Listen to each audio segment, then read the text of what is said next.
এই ঝান্ডা কমচির ঝান্ডা চলবে না, লাঠিতে বাঁধতে হবে, লাঠিতে।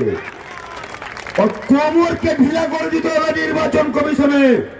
মানুষকে নিয়ে ছেলাকেলামো করছো, আর তুমি নিরাপত্তা নিয়ে ঘেরাটোপের মধ্যে আছো না। তুমি আকাশে আছো, পাতাল থেকে ছেঁচড়ে বের করবো, পাতাল থেকে বের করবো। আর আইন কার জন্য? মানুষের জন্যই। তুমি নিজেই জানো না কখন কি বলছো।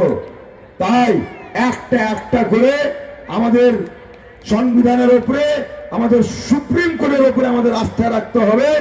একটার পর একটা গালে থাপ্পড় পড়ছে বিজেপি। বিজেপিকে খুশি করতে গিয়ে আজকে বাংলার 12 কোটি মানুষকে হেনস্থা করছে। তাই এই নির্বাচন কমিশনের এখান থেকে আমি বলতে চাই, ওনাকে পদত্যাগ করা উচিত। ভাঁড় হয়ে গেছে, গাদ্দার হয়ে গেছে, দেখবেন অযোগ্য লোক। তাই সামনে দিনে আপনারা প্রস্তুত থাকুন, নিজে বাঁচার জন্য এবং আগামী প্রজন্মকে বাঁচাবার জন্য। যাই হোক, বলার অনেক কিছু ছিল, আমি শুধু ইশারায় বলবো, 19 তারিখে ফাইনাল লিস্ট বের হবে। তখন কিন্তু যদি সব ঠিকঠাক হয়, আর নচেত দেখবেন চারদিকে আগুনে আগুন জ্বলছে। কিচ্ছু করার নেই, কিচ্ছু করার নেই।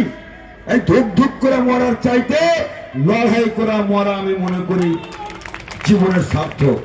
তাই আসুন, আমাদের বাংলার সম্প্রীতি, ঐক্য, সৌহার্দ্য, ভালোবাসাকে টিকিয়ে রাখার জন্য মমতা ব্যানার্জির হাতকে শক্ত করতে হবে এবং ফারাক্কার উন্নয়নকে ত্বরান্বিত করার জন্য, মজবুত করার জন্য আমাদের মধ্যে যেন কোনো রকমের ভেদাভেদ না থাকে, আমাদের মধ্যে যেরকম